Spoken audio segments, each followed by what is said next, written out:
کو جب تک اس کی جلانے کی خاصیت ختم نہیں کی جائے گی تب تک ایسا نہیں ہو سکتا، اور اگر یہ خاصیت ختم کر دی جائے تو آگ نہیں رہے گی۔ اور ابراہیم علیہ السلام جو ہیں جب تک وہ ان کی نیچر تبدیل نہ ہو جائے، یعنی کہ وہ انسان سے کچھ اور نہ بن جائیں، پتھر نہ جب بن جائیں وغیرہ، تو پتھر وغیرہ بن جائیں تو بھی ممکن ہے کہ ان کو آگ نہ جلائے، لیکن یہ ہو نہیں سکتا ہے۔ یعنی کہ وہ صریحاً قرآن کے جو معجزات ہیں ان کا انکار کر رہے ہیں، اور امام غزالی یہ کہہ رہے ہیں کہ نہیں بھائی ایسا نہیں ہے،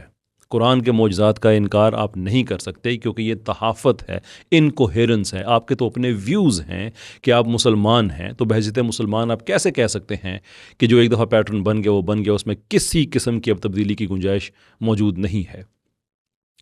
جہاں تک روئی وغیرہ کا تعلق ہے اس میں آگے بات کروں گا، لیکن اس میں بھی آپ کو کئی حوالے ملیں گے جس سے امام غزالی یہ ثابت کر رہے ہیں کہ میں سیکنڈری کوزیلٹی کے حق میں ہوں۔ سو ایم ناٹ انٹائرلی شور کہ یہ کیوں غلط فہمی ہوئی عظمیٰ رومی صاحبہ کو۔ غزالی ایکڈیمیا میں یہ بات طے شدہ ہے، جو ماڈرن ایکڈیمیا ہے، کہ غزالی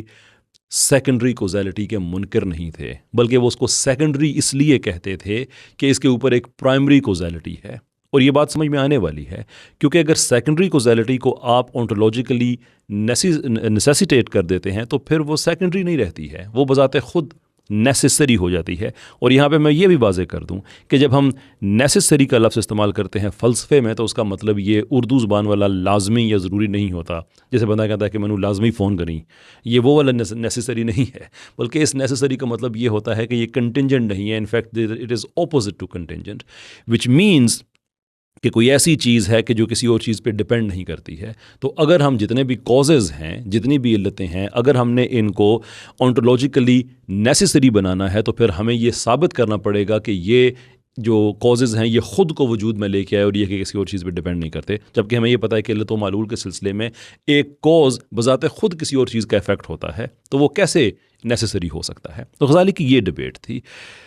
یہاں پہ میں ایک اور چیز بیان کرتا چلوں کہ فلاسفہ کی بحث کو سمجھنے کے لیے یہ ضروری ہے کہ ہم غزالی کو محدود نہ کر دیں ایک دو لوگوں پہ، جیسے فارابی ہو گئے، ابن سینا ہو گئے، بلکہ فلاسفہ کا جو نظریہ ہے مجموعی طور پہ وہ ایسا نہیں ہے کہ جو یہ چیزیں لکھی ہوئی ہیں اس میں اور سب اس کو مانتے ہیں، بلکہ وہ نظریہ بذات خود نظریات کا مجموعہ ہے، جس میں بہت سی چیزوں میں فارابی کا اختلاف ابن سینا سے ہے، ابن سینا کا کسی اور سے ہے۔ تو غزالی تحافت لکھتے ہوئے کہتے ہیں کہ تم میں یہ جو عقائد پائے جاتے ہیں، یہ تمہارے اپنے دین کے ساتھ کنسسٹنٹ نہیں ہیں۔ اور ایسا بھی نہیں تھا کہ وہ سارے کے سارے، جیسے میں نے بھی عرض کیا کہ سارے کے سارے ایک ہی نظریہ رکھتے تھے، ان کے اندر بہت سے ایسے لوگ تھے جو یہ سمجھتے تھے کہ جو محرک ہے، جو فاعل ہے، مجھے کہنا چاہیے روئی کو جلانے والا، وہ آگ اور روئی نہیں ہے بلکہ اللہ تعالیٰ کی ذات ہے۔ تو پھر وہ کہتے تھے کہ جب تمہارے دانشور یہ بات مانتے ہیں تو پھر تم کیوں کہتے ہو کہ یہ ایبسلوٹ نیسیسری ہے، جبکہ یہ سیکنڈری کازز ہیں، یہ پرائمری کازز نہیں ہیں۔ تو یہ ڈبیٹ کیا تھی یہ سمجھنا بہت بہت ضروری ہے۔ چلتے ہیں اگلے حصے کی طرف، کیونکہ اگر آپ نے پرویز ہود بھائی کی کتاب اسلام اور سائنس پڑھی ہو، یا فضل الرحمان ملک کی ریوائول اینڈ ریفارم ان اسلام، یا سید امیر علی کی اسپرٹ آف اسلام، یا آغا افتخار حسین کی قوموں کی شکست و زوال کے اسباب، یا رابرٹ ریلی کی کلوزنگ آف مسلم مائنڈ، یا رینان کی ایویروس، یا کسی بھی اورینٹلسٹ کی کتاب پڑھی ہو جو کہتا ہے کہ غزالی کے آئیڈیاز کی وجہ سے اسلامی دنیا میں سائنس کو نقصان پہنچا، یا انجینئر مرزا کی تصوف کے خلاف ڈیبیٹ سنی ہوں، یا ڈاکٹر تیمور کی جبریہ قدریہ والی ویڈیوز دیکھی ہوں، یا فیصل وڑائچ کی گولڈن ایج والی ویڈیوز دیکھی ہوں، یا غزالی کے بارے میں میری پچھلی ویڈیو دیکھی ہو، تو آپ کو پتا ہوگا کہ ان سب لوگوں کا ماننا ہے کہ بیسیکلی یہ اوکیجنلزم کا صوفیانہ نظریہ ہے، جسے آپ خرق عادت پر ایمان کا عقیدہ بھی کہہ سکتے ہیں، جو اسلامک گولڈن ایج کے خاتمے کا سبب بنا۔ اس کلپ میں جیسے کہ آپ نے دیکھا کہ عظمیٰ رومی صاحبہ یہ دوبارہ سے ریٹریٹ کر رہی ہیں کہ غزالی نے اسلامی دنیا میں سائنس کو ختم کیا، اور انہوں نے حوالے دیے کہ جو ان کا اپنا ویڈیو ہے، جو پرویز ہود بھائی صاحب کی کتاب ہے، جو انجینئر صاحب کی ویڈیوز ہیں، دس اینڈ دی ادر۔ دیکھیے میں نے اپنے ویڈیو میں آپ کو کئی سائنسدانوں کے اور کئی میجر ایونٹس کے حوالے دیے تھے، ان کی تاریخوں کے ساتھ، کہ امام غزالی کی ڈیتھ کے بعد کتنا عرصہ تک مسلمانوں میں سائنس کا جو ہے وہ راج رہا۔ ان سم کیسز 200 سال گزرنے کے بعد بھی مسلمانوں نے بڑے قابل قدر سائنسی خدمات سر انجام دیں، کوئی امپیکٹ اس پر نہیں تھا۔ اور یہ بھی ساتھ بتایا کہ جو ایج آف ڈسکوری ہے اس نے کس طرح سے یہ پیراڈائم شفٹ کیا۔ تو غزالی یہ بات اب ثابت ہو چکی ہے رینن وغیرہ کے بعد کہ غزالی نے اسلامی دنیا میں سائنس کو ختم نہیں کیا تھا۔ لیکن عظمیٰ رومی صاحبہ میں آپ کو اتنے حوالے دوں تو اس کا جواب یہ نہیں ہو سکتا کہ میں نے ایک ویڈیو بنایا تھا، پرویز صاحب نے کتاب لکھی تھی، انجینئر صاحب نے ویڈیو بنائے ہیں، اور ڈاکٹر تیمور رحمان صاحب نے اس پہ ویڈیو بنائے ہیں، دیر فور ہم ٹھیک ہیں۔ نو، آپ نے ان حوالوں کو ریفیوٹ کرنا ہے، آپ نے ان تاریخوں کو غلط ثابت کرنا ہے۔ آپ نے ابن النفیس کی جو کارڈیو ویسکولر سسٹم جو انہوں نے گیلن کو ریفیوٹ کیا، آپ نے بتانا ہے کہ نہیں یہ غزالی سے پہلے ہوا ہے۔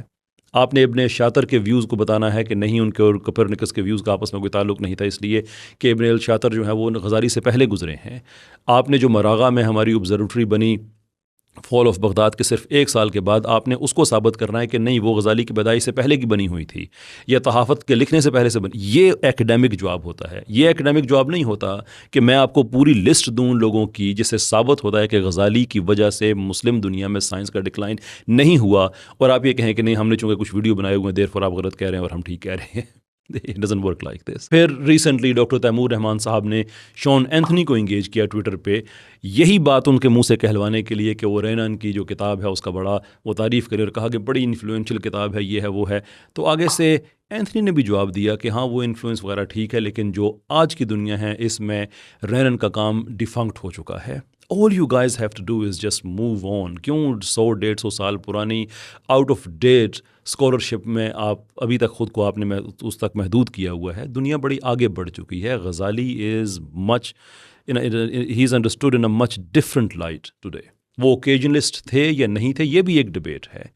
پھر اوکیجنلزم کیا ہے، اس کی ڈفرینٹ انٹرپریٹیشنز ہیں۔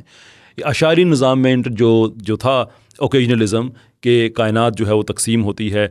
بنتی ہے، ٹوٹتی ہے، بنتی ہے، ٹوٹتی ہے، ریکریٹ ہوتی ہے ہر لمحے میں۔ Actually Ghazali was not very comfortable with it. یہی وجہ ہے کہ وہ اتفاق کرتے تھے اس معاملے میں ابن سینا سے، جو آپ نے اپنے ویڈیو میں کہا کہ یہ ابن سینا کے ویوز تھے، غزالی کے نہیں تھے۔ یہ بات آپ کو درست آپ کی تحقیق میں سامنے آئی ہے کہ ابن سینا کے یہ ویوز تھے، لیکن یہ تحقیق تھوڑی سی رہ گئی ہے کہ ابن سینا کے ہی ویوز نہیں تھے، ایکچولی غزالی ان سے متفق تھے، وچ از دا ریزن کہ انہوں نے کتاب تحافت الفلاسفہ لکھی تھی۔ تحافت الفلاسفہ کہ تم بھی سیکنڈری کوزیلٹی کے قائل ہو، ہم بھی سیکنڈری کوزیلٹی کے قائل ہیں، تو پھر کیا وجہ ہے کہ سیکنڈری کوزیلٹی کو آپ لوگوں نے اونٹولوجیکلی نیسیسری بنا دیا ہے؟ یہ شرک ہوتا ہے۔ یہ شرک ہوتا ہے کہ آپ نے خدا کے کام میں ایک ایسا شریک کر دیا ہے کہ جہاں خدا کی ضرورت نہیں ہے، یا خدا کے مقابلے میں آپ نے ایک اور ایسی ایک پروسیس کھڑا کر دیا ہے کہ جس میں خدا انٹرفیئر نہیں کر سکتا، جو کہ فلسفہ کا نظریہ تھا بائی دا وے۔ وہ اسی لیے معجزات کا انکار کرتے تھے کہ یہ ہو ہی نہیں سکتا ہے، کیونکہ گریک فلسفی ان پہ اتنی زیادہ مؤثر ہو چکی تھی۔ اب چلتے ہیں آپ کے ان کلپس کی طرف جہاں پہ آپ نے ان مائی اوپینین غزالی کو مس انٹرپریٹ کیا ہے۔ تحافت الفلاسفہ 17 چیپٹر کا 3 پیراگراف، غزالی لکھتے ہیں، ہم یہ جائز رکھتے ہیں کہ آگ اور روئی یکجا بھی ہوں اور روئی نہ جلے، اور ہم یہ بھی جائز رکھتے ہیں کہ روئی کو آگ چھوئے بھی نہیں اور وہ جل کر خاکستر ہو جائے، مگر فلسفی اس کا انکار کرتے ہیں۔ غزالی لکھتے ہیں کہ جب روئی کو آگ میں ڈالا جائے تو اس وقت عقلاً یہ ممکن ہے کہ آگ روئی کو نہ جلائے۔ اب جبکہ میں نے تحافت الفلاسفہ کے 17ویں چیپٹر میں 2 جگہ غزالی کا یہ دعویٰ دکھا دیا کہ وہ جائز رکھتے ہیں کہ روئی کو آگ دکھائی جائے اور وہ نہ جلے، تو اب کیسر صاحب کا فرض بنتا ہے کہ وہ اپنا یہ دعویٰ واپس لیں۔ جی بالکل، آپ نے یہ 2 حوالے دیے، بہت شکریہ اس کا، لیکن جو چیز عظمیٰ صاحبہ آپ سے مس ہو گئی ہے وہ یہ ہے کہ ایک ہے چیز عادتاً ایز اے پیٹرن یا علت و معلول کا جو سلسلہ ہے کہ وہ رہے گا، اور دوسرا یہ ہے کہ اس کے اندر سسپینشن ہو سکتی ہے۔ چونکہ سسپینشن ہو سکتی ہے، وچ فرینکلی آپ کا بھی یہی ویو ہے معجزات کے حوالے سے، تو چونکہ سسپینشن ہو سکتی ہے تو ہم جائز رکھتے ہیں کہ جو سسپینڈ کر سکتا ہے وہ آگ کو چاہے جلائے چاہے نہ جلائے، لیکن اس کا چاہا جانا اور اس میں یہ قدرت ہونا کہ وہ چاہتے ہوئے ایسا کر سکے، اس کا مطلب یہ نہیں ہے کہ پھر آگ کبھی جلے گی اور کبھی نہیں جلے گی، بلکہ جو نیچر ہے اس ریلیشن شپ کی آگ اور روئی کی، وہ ایکسپلین کرتے ہیں امیڈیٹلی جو آپ نے پیسج دیا ہے اس کے فوراً بعد، جہاں پہ ایک 3 نکاتی بحث کا انہوں نے حوالہ دیا۔ تحریر اس کی یہ ہے، مخالف دعویٰ کرتا ہے کہ جلانے کا فعل انجام دینے والی چیز صرف آگ ہے اور وہ بالطبع فاعل ہے نہ کہ بالاختیار، اپنی طبیعت سے اس کا الگ ہونا ممکن نہیں، اگر وہ کسی چیز سے متصل ہوگی تو جلائے یا گرم کیے بغیر نہ رہے گی۔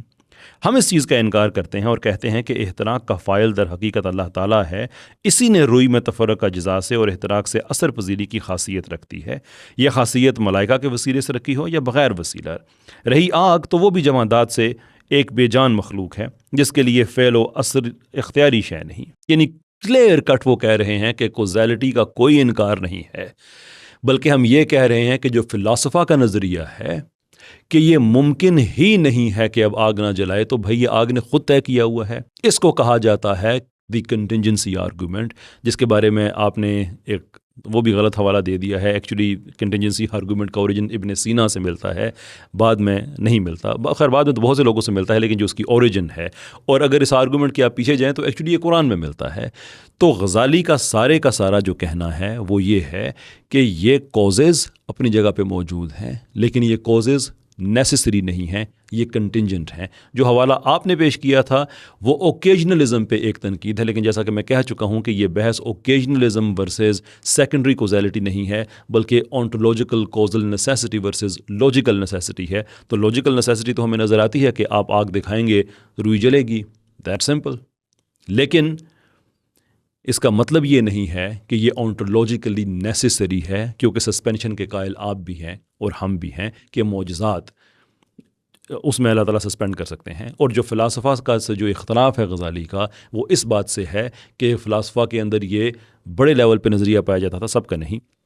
بڑے لیول پہ, کہ وہ معجزات کے منکر ہو چکے تھے. اب یہ بڑی دلچسپ بات ہے کہ عظمیٰ رومی صاحبہ کا اختلاف